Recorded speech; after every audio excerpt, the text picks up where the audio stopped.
서울에서 집 알아보시는 분들 요즘 이런 생각 많이 하시죠? 가격이 좀 빠졌는데 지금 사야 되나? 그래서 오늘은요, 이 질문에 대한 답을 한번 찾아보려고요. 서울 구로구에 있는 고척 청구 아파트 2단지 하나를 데이터로 아주 샅샅이 뜯어보겠습니다. 자, 오늘 우리가 둘러볼 코스는 이렇습니다. 먼저 이 아파트의 기본적인 프로필부터 싹 훑어보고요. 그 다음엔 실거주에서 제일 중요한 입지랑 학군을 따져볼 거예요. 그리고 하이라이트죠. 그래서 얼마인데 실제 매매가, 전월세 시세가 어떻게 변해왔는지 아주 집중적으로 파헤쳐보고요. 마지막으로 그래서 결론이 뭔데 이걸 딱 정리해드릴게요. 네, 그럼 바로 시작해볼까요? 첫 번째 파트, 우리가 오늘 분석할 고척 청구 아파트. 과연 어떤 곳인지 기본적인 정보부터 한번 알아보겠습니다. 자, 어떤 아파트든 딱 보면 제일 먼저 체크해야 할 기본 스펙이 있잖아요. 이 아파트의 핵심 정보들 숫자로 한번 빠르게 훑어보시죠. 자, 준공 연도부터 볼게요. 1999년 6월. 네, 1999년생입니다. 벌써 20년이 훌쩍 넘었으니까 이 동네에서는 터줏대감 격인 아파트라고 할 수 있겠죠? 전체 세대수는요, 총 448세대. 아주 대단지는 아니지만 그렇다고 나홀로 아파트도 아닌 딱 적당한 중규모 단지라고 보시면 될 것 같아요. 그리고 이 448세대가 총 4개 동으로 이루어져 있습니다. 동간 간격도 아주 빽빽한 느낌은 아니죠? 자, 표를 좀 더 자세히 들여다볼까요? 건설사는 주 청구고요. 주차 대수는 세대당 1.03대. 주차가 아주 널널하다고는 할 수 없겠네요. 그래도 1대는 넘으니까요. 그리고 여기서 진짜 주목해야 할 숫자가 하나 있는데 바로 용적률 350%입니다. 이 숫자는 나중에 재건축 얘기를 할 때 아주 중요한 키가 될 수 있거든요. 자, 아파트 자체의 스펙은 이 정도로 보고요. 이제 밖으로 눈을 돌려볼게요. 아파트만 좋다고 다가 아니잖아요. 특히 아이 키우는 집이라면 절대 포기 못하는 거. 바로 입지, 그리고 학군이죠. 한번 파헤쳐 보겠습니다. 여기에 살면 아이들은 서울고산초등학교로 배정을 받게 되는데요. 제일 중요한 건 거리죠. 단지에서 걸어서 딱 5분 컷입니다. 5분 컷. 와, 이 정도면 요즘 말하는 초품화, 즉 초중학교를 품은 아파트라고 불러도 전혀 손색이 없겠네요.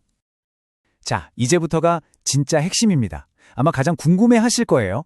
그래서 가격이 얼마인데 고척 청구 아파트 과연 지난 몇 년간 가격이 어떻게 움직였을까요? 그야말로 롤러코스터를 탔는데 실제 거래 데이터를 가지고 한번 그 여정을 따라가 보시죠. 가장 먼저 살펴볼 평형은 25평형, 그러니까 전용 84제곱미터입니다. 왜냐하면 이 평형이 전체 세대수의 거의 절반을 차지해서 거래가 제일 활발하거든요. 가장 대표적인 매물이라고 할 수 있죠. 와, 이 타임라인 한번 보세요. 가격의 흐름이 정말 드라마틱합니다. 2018년에 3억 원대였던 게 불과 한 년 만인 2021년에는 무려 7억 원까지 치솟습니다. 2배가 넘게 뛴 거죠. 정말 어마어마했죠. 하지만 그 정점을 찍고 나서는 최근까지 쭉 조정을 받는 모습을 보여주고 있습니다. 숫자로 딱 찍어서 비교해 드릴게요. 2021년 가장 뜨거웠을 때 7억에 팔렸던 바로 그 집이요. 최근에는 5억 7,900만 원에 거래가 됐습니다. 계산해보면 최고가 대비해서 1억 2천만 원 넘게 빠진 거예요. 상당한 조정이죠. 자, 그럼 좀 더 큰 평수인 32평형은 어떨까요? 흐름은 거의 비슷합니다. 2023년에 7억 8천까지 갔다가 최근에는 7억 원 전후로 거래가 되고 있네요. 역시 고점 대비해서는 조정이 좀 있었죠. 가장 큰 42평형은 세대수가 많지 않아서 거래가 좀 뜸한 편이에요.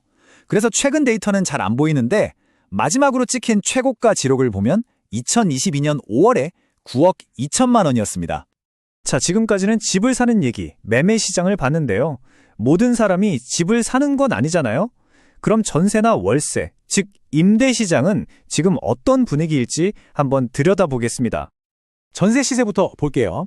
2025년 현재를 기준으로 보면요. 가장 많이 찾는 25평형이 대략 3억 원 중반대, 32평형은 4억 원 초반대, 그리고 42평형은 5억 후반대 정도의 시세가 형성되어 있다고 보시면 됩니다.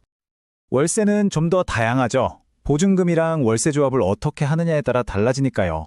예를 들어서 보증금을 5천만 원 정도로 좀 낮게 잡으면 월세가 110만 원이 되는 거고요.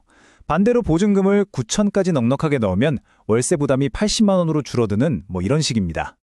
네, 지금까지 정말 많은 데이터들을 쭉 훑어봤습니다. 자, 그럼 이제 정리를 해야겠죠? 그래서 결론이 뭐야? 이 모든 걸 종합했을 때 우리가 꼭 기억해야 할 핵심 포인트만 딱딱 짚어드리겠습니다. 핵심만 다시 정리해 볼게요. 첫째, 1999년식이라 연식은 좀 됐다. 둘째, 하지만 초등학교가 걸어서 5분. 이건 정말 큰 장점이죠. 셋째, 가격.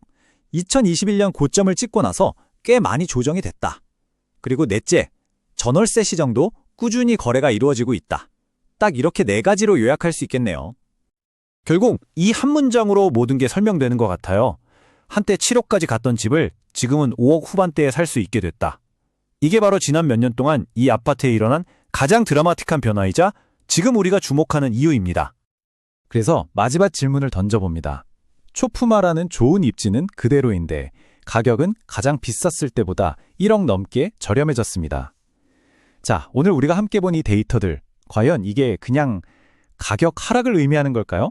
아니면 누군가에게는 절호의 기회를 보여주는 신호일까요? 그 판단은 이제 여러분의 몫입니다.